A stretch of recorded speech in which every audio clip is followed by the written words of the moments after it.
Kasus Sambo seperti sebuah judul drama dengan jumlah episode yang panjang.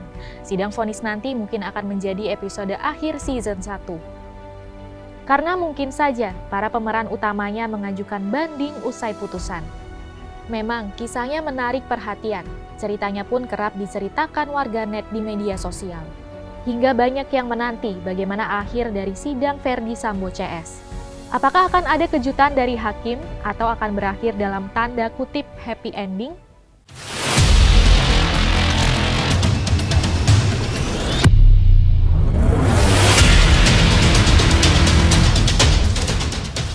Kasus pembunuhan Brigadir J yang melibatkan Ferdy Sambo, Putri Chandrawati, Kuat Ma'ruf, Ricky Rizal, Richard Eliezer, dan sejumlah nama lainnya sebagai terdakwa akan memasuki episode vonis. Ferdy Sambo dan Putri Chandrawati dijadwalkan menjalani sidang vonis pada 13 Februari, Ricky Rizal dan Kuat Ma'ruf dijadwalkan menjalani sidang vonis pada 14 Februari.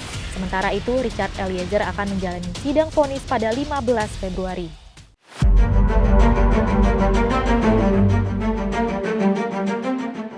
Sidang kasus terbunuhnya Brigadir J memang menjadi perhatian. Setelah adanya pengakuan Richard Eliezer tentang penyebab kematian Brigadir J, membuat kasus tersebut semakin terbuka. Skenario Ferdy Sambo pun tidak berjalan seperti yang diharapkan. Sampai kemudian dalam sidang tuntutan, Ferdy Sambo dituntut seumur hidup, sementara Putri Chandrawati, Ricky Rizal, dan Kuat Ma'ruf masing-masing dituntut 8 tahun. Namun, publik sempat kecewa saat Baradae atau Richard Eliezer yang membuka kasus tersebut malah dituntut 12 tahun penjara. Dalam nota pembelaannya, Richard Eliezer sampai berurai air mata. Sebagai penutup, saya memohon kepada Yang Mulia Ketua dan anggota Majelis Hakim, sudilah kiranya menerima pembelaan saya ini. Apakah saya harus bersikap pasrah terhadap arti keadilan dan atas kejujuran? Saya akan tetap berkeyakinan bahwa kepatuhan, kejujuran adalah segala-galanya, dan keadilan nyata bagi mereka yang mencarinya. Bahwa sekalipun demikian, apabila Yang Mulia Ketua dan anggota Majelis Hakim sebagai wakil Tuhan ternyata berpendapat lain, maka saya hanya dapat memohon kiranya memberikan putusan terhadap diri saya yang seadil-adilnya.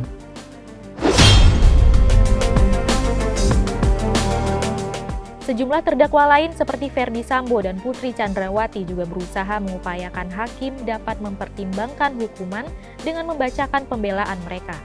Nota pembelaan ini awalnya hendak saya beri judul Pembelaan yang Sia-sia. Karena di tengah hinaan, caci maki, olok-olok serta tekanan luar biasa dari semua pihak terhadap saya dan keluarga dalam menjalani pemeriksaan dan persidangan perkara ini, acap kali membawa saya dalam keputusasaan dan rasa frustasi. Majelis Hakim yang mulia, kalaulah saya boleh berharap, jika Tuhan mengizinkan, semoga saya bisa kembali memeluk putra-putri saya. Pelukan yang paling dalam, merasakan hangat tubuh mereka dalam kasih sayang seorang ibu. Yang mulia, apa yang saya sampaikan di surat ini bukanlah pembenaran ataupun sangkalan terhadap peristiwa yang saya alami. Sesuatu yang tidak pernah saya inginkan, sedikit pun tidak pernah. Sebuah kejadian yang akhirnya merenggut kebahagiaan keluarga, sekaligus kehormatan saya sebagai perempuan. Setelah Ferdy Sambo, Putri Chandrawati, Kuat Ma'ruf, Ricky Rizal, Richard Eliezer, dan sejumlah orang lainnya ditetapkan sebagai tersangka, sidang perdana kasus pembunuhan Brigadir J dimulai pada 17 Oktober 2022 di Pengadilan Negeri Jakarta Selatan. Sesuai dengan Kitab Hukum Acara Pidana, Ferdy Sambo melewati satu demi satu agenda sidang. Mulai dari pembacaan surat dakwaan oleh jaksa penuntut umum, pembacaan eksepsi oleh terdakwa atau penasehat hukum, tanggapan jaksa penuntut umum atau eksepsi atau replik, tanggapan terdakwa atau penasihat hukum atas tanggapan jaksa penuntut umum atau duplik, pembacaan putusan sela oleh majelis hakim. Jika eksepsi ditolak, sidang dilanjutkan dengan pemeriksaan pokok perkara atau pembuktian. Pemeriksaan saksi-saksi, dimulai dari saksi korban hingga saksi meringankan dan saksi ahli, dilakukan juga pemeriksaan barang bukti dan terdakwa. Pembacaan tuntutan pidana oleh penuntut umum, pembacaan pledoi atau pembelaan oleh terdakwa atau penasihat hukumnya, pembacaan replik oleh jaksa penuntut umum menanggapi pledoi, pembacaan duplik oleh terdakwa atau penasihat hukumnya, tanggapan atas replik jaksa penuntut umum, dan terakhir, pembacaan putusan majelis hakim terhadap terdakwa. Sejauh ini kita masih lihat hakim menjalankan tugas dengan ya wajar, tidak ada pelanggaran KIPP. Bahwa putusannya apa itu bukan bagian daripada kewenangan Komisi Yudisial untuk memberi penilaian. Tetapi kalau proses untuk mengambil putusan so far nggak ada masalah.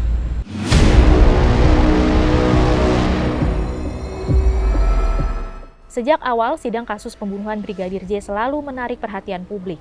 Apalagi pihak Pengadilan Negeri Jakarta Selatan menyiarkan secara langsung jalannya sidang, termasuk sejumlah media. Banyak yang menduga jika jalannya sidang akan terpengaruh dengan dugaan-dugaan rekayasa. Karena itu pula, Komisi Yudisial sejak awal sudah turun tangan agar hakim dapat menjalankan tugasnya dengan integritas yang tinggi. Jadi kalau pada waktu itu memang sudah sejak awal kita menjadi perhatian Komisi Yudisial karena kasus ini cukup menjadi perhatian publik ya, dan beritanya memang cukup bikin heboh lah gitu kan. Ya kita lakukan sejak awal. Bahkan sejak awal KAI sudah menawarkan misalnya konsep safe house ya, kepada hakim untuk hakimnya diamankan agar tidak terintervensi. Walaupun kemudian hakimnya merasa percaya diri, nggak perlulah saya masih bisa jaga, oke. Dan kita amati, kita terjunkan ya ke kasus itu. KAI terjun langsung mengawasi persidangan Sambo, baik dari Waskim, pengawasan hakim yang nampak nih, juga yang investigasi, yang tidak nampak dari belakang. Kita coba lihat ada upaya-upaya nggak di belakang ini. Kemudian advokasi juga kita lihat hakimnya kira-kira ditekan-tekan nggak ini, perlu dilindungi nggak ini. Jadi kita satu paket. Pro kontra terhadap persidangan di publik semakin memanas, manakala jaksa penuntut umum menuntut Ferdy Sambo dengan hukuman seumur hidup.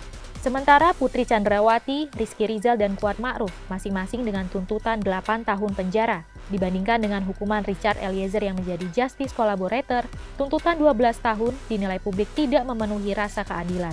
Kalau itu di luar kewenangan KAI ya menilai, cuma kalau kemudian ada dari sisi bagaimana JPU memberikan tuntutan, kemudian bagaimana para pengacara mereka memberikan pembelaan, itu saya pikir dinamika dalam peradilan. Concern kita ke hakim mengawasi itu, dan hakim benar-benar independen, tidak ditekan siapa, itu lebih sana. Nah, ini yang juga jadi polemik ya. Dia justice kolaborator kok tinggi, 12 12 itu tinggi. Karena temennya cuma 8 tahun kan, kalau nggak salah, ya kan? 8 tahun. Nah, mestinya ada penghargaan. Ya, kurang dari 12, tapi ini sepertinya tidak berpengaruh tuh status justice kolaboratornya si Baradae itu, ya. Karena dia tetap dituntut 12 tahun gitu, ya, 12 tahun. Nah, tapi mungkin kita belum melihat sikap hakim, ya. Apakah hakim merasa terbantu umpamanya dengan dia menjadi justice kolaborator, kemudian tidak terlalu sulit menyidangkan perkara ini, ya, menemukan siapa pelaku utamanya. Maka sangat mungkin nanti hakim akan mengapresiasi status justice kolaborator ini. Dia akan memberikan hukuman umpamanya lebih rendah dari, kalau lebih rendah dari tuntutan jaksa itu separuh pastilah, ya, menurut saya. Tuntutan seumur hidup untuk Ferdy Sambo dan 8 tahun untuk Putri Chandrawati dinilai terlalu ringan. Banyak yang berpendapat hukuman mati lebih pantas dialamatkan pada mereka. Sementara Richard Eliezer diharapkan dibebaskan.